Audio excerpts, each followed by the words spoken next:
Buenas tardes, soy la doctora Lupita y a continuación les explicaré cómo elaborar un diagrama de Pareto. Primeramente, ¿qué es el diagrama de Pareto? Pues es una gráfica que nos permite analizar cuáles son las causas de un problema.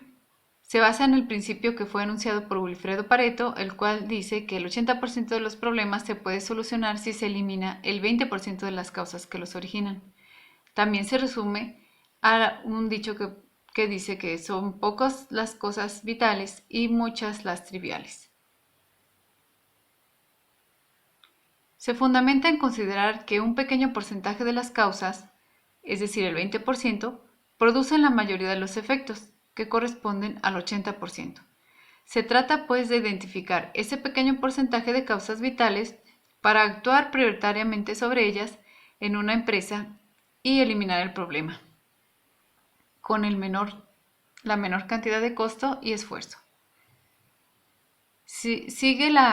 La gráfica seguirá el formato que se ve aquí a la derecha, donde podemos ver una línea que va de abajo hacia arriba, en donde a la izquierda tenemos el 20% de las causas que producen la mayoría de los efectos y a la inversa, por el otro lado, el 80% de las causas solo producen 20% de los efectos. Ahora sí vamos a los pasos. ¿Cómo elaborar un diagrama de Pareto? Primero hay que determinar el problema o efecto a estudiar. En segundo lugar, investigar los factores o causas que provocan ese problema y recoger datos referente a ellos. En tercer lugar, anotar la magnitud de los mismos y nos vamos a ir, antes de continuar, al ejemplo que elaboraremos en la herramienta de Excel. Entonces, este diagrama de Pareto es en sí una herramienta de calidad que sirve y es muy utilizada en muchos giros empresariales. Vamos a poner un ejemplo del área de bromatología o de alimentos, que es calidad en el área de alimentos. En una empresa que elabora salsas embotelladas, salsa de chile, se tiene que a la semana produce 1000 salsas y después de este periodo se registra un aumento en la explosión de botellas durante el tiempo de almacenamiento de cuarentena antes de su comercialización. Se va a analizar entonces dentro de la empresa los cambios, errores o defectos que se hayan encontrado a lo largo de ese periodo en las diferentes bitácoras o por los mismos obreros o personas que trabajan que hayan reportado algún posible defecto o cambio. Estos son los que estamos dando como ejemplo. Cambios de proveedor de chile, variación en el tiempo de alcance de temperatura de calentamiento en la marmita donde se elabora la salsa, fallas en el controlador de temperatura automático, agua contaminada, que es la que se utilizaría para elaboración de la salsa, lámpara de luz UV defectuosa, que es la que se utiliza para esterilizar las botellas de plástico donde se envasa, variación en la temperatura del cuarto, cambio de instrumento para medir el ácido acético añadido como ingrediente o botellas defectuosas o contaminadas. Todas estas obtuvieron dentro de ese periodo de tiempo un registro de defectos. Entonces el primer paso es ordenarlos de mayor a menor en cuanto a su frecuencia de aparición de estos defectos o cambios. De botellas defectuosas o contaminadas fue el mayor número de defectos con 150. Enseguida el cambio de instrumento para medir el ácido acético, que fue de 17. Variación en la temperatura del cuarto, 10 veces, 10 registros de variación dentro de esa semana. Fallas en el controlador de temperatura automático, 9 registros de fallas. Agua contaminada, 8. Variación en el tiempo de alcance de temperatura de calentamiento, 5. Cambios de proveedor de chile, 2 veces hubo cambio de proveedor. Y una vez se encontró que la lámpara de UV tenía defecto o no funcionó bien y dentro de esa semana. Entonces aquí están, como pueden ver, ordenados por orden de mayor a menor la frecuencia de estos cambios. Enseguida se elabora otra columna que se llama frecuencia acumulada, la cual se va a obtener, bueno, el primer dato que es el mayor se deja igual, son 150 y enseguida pues se van acumulando las frecuencias. Sería 150 más 17 son 167, 167 más 10, 177, 177 más 9, 186 y así sucesivamente. Me faltó omitir decir que se debe de calcular el total de todas las frecuencias de defectos o cambios. ¿Sí? Aquí solamente se hace una suma en el Excel. Aquí ven la fórmula, se hizo una suma de la celda B19, que es esta, de 150, hasta la B26.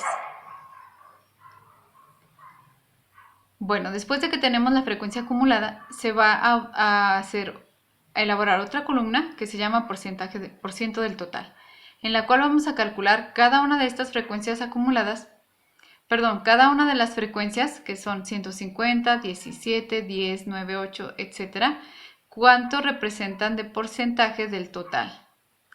¿Sí? Entonces metemos aquí en Excel la formulita, sería B19, la celda esta de 150, por 100, bueno, sobre o entre, vamos a sellar, a dejar fija la celda B27, que es el total.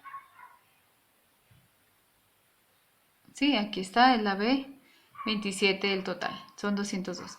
Entonces, obtenemos que el 150 de defectos, que corresponden a las botellas contaminadas,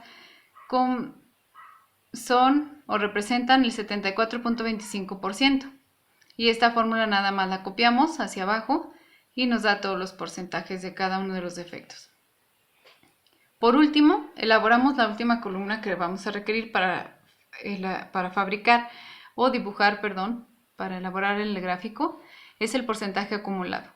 El porcentaje acumulado, como la frecuencia acumulada la vamos a obtener en el primer dato, sería nada más copiar el porcentaje del total del primer defecto en orden de mayor a menor, y enseguida vamos a sumar este más 74.25 más 8.41 nos da 82.67.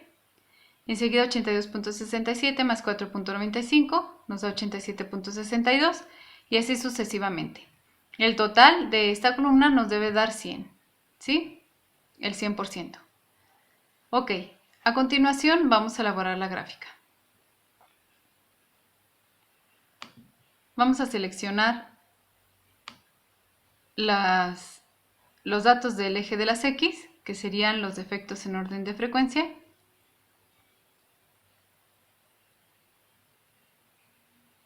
Enseguida el número de la frecuencia de cada uno de ellos.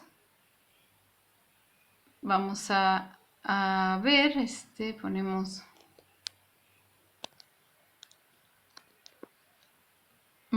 enseguida seleccionamos la siguiente columna de frecuencia acumulada.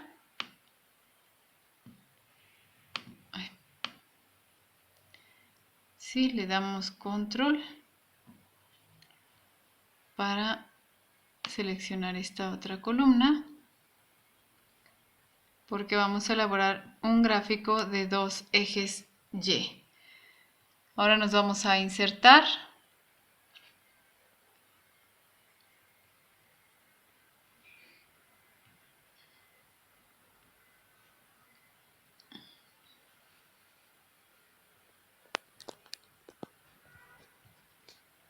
Insertar gráfico. Y le damos de columnas. Ahí está. Muy bien. Ahora vamos a añadir el eje. Nos vamos aquí seleccionamos las líneas o las series de datos y le vamos a poner formato de serie de formato de líneas de división, no, formato, seleccionar datos, ya está. Dar formato a eje, a ver, vamos aquí. Vamos a ver, marcas, no, línea, no, ¿dónde era? Cancelar. Agregar línea de tendencia.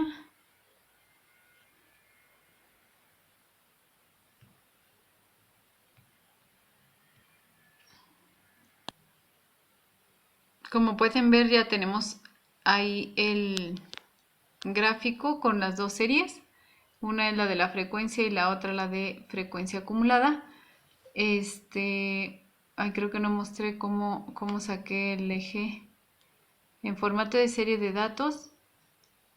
Nos vamos a eje, seleccionando obviamente el rojo. El rojo corresponde a la frecuencia acumulado. No queremos ver estas columnas de frecuencia acumulada, sino de la frecuencia. Estas las queremos convertir en la línea que va a ir de las pocas vitales a las muchas triviales. ¿Sí? Va a ser una línea de tendencia desde el 0 o desde la primera barra hasta el 100. Entonces, esta serie de datos le vamos a cambiar el formato de columna a línea. Pero primero quería mostrar cómo saqué, ahí no se ve, el eje Y, o sea, los datos del eje de este otro eje Y. Seleccionando esta serie en rojo, le puse que sea el eje secundario. Si dice eje principal, nomás vemos esas columnas, pero si le ponemos el eje secundario, aparece estos datos, estos números, para que correspondan a la frecuencia acumulada. Muy bien, ya que tenemos estos dos ejes Y, seguimos seleccionamos nuevamente la serie de las columnas rojas y le ponemos cambiar tipo de gráfico de series. Nos vamos acá arriba donde está cambiar tipo de gráfico de series. Le vamos a dar línea apilada con marcas o línea con marcas y ahí está. ¿Sí? Este sería nuestro diagrama de Pareto y ya lo único que falta realizar pues es arreglarle un poco en el formato, hacerlo más grande o aquí la letra más pequeña o combinar las celdas para que quepan los nombres de cada una de estas columnas, ponerle título al gráfico y bueno, podemos ver tanto en el gráfico como en la tabla de datos que obtuvimos que el 20% de acá tenemos porcentaje, también hay que nombrar, este sería número de defectos y este porcentaje acumulado. Entonces el 20%, que es la primera columna, o más bien la primera columna que corresponde a las botellas defectuosas, y el cambio del instrumento corresponden a las principales causas del problema. Lo podemos ver aquí, si el 80%, donde tenemos el valor del 80, está entre la primera causa, que son las botellas, y el cambio de instrumento. Con el cambio de instrumento llegamos al 82%. Estos son el 80% de las causas, perdón, causan el 80% del problema. Estas dos causas, que son el 20% con respecto al resto, al total. Muy bien, espero que este video sea de su ayuda. Gracias y hasta pronto.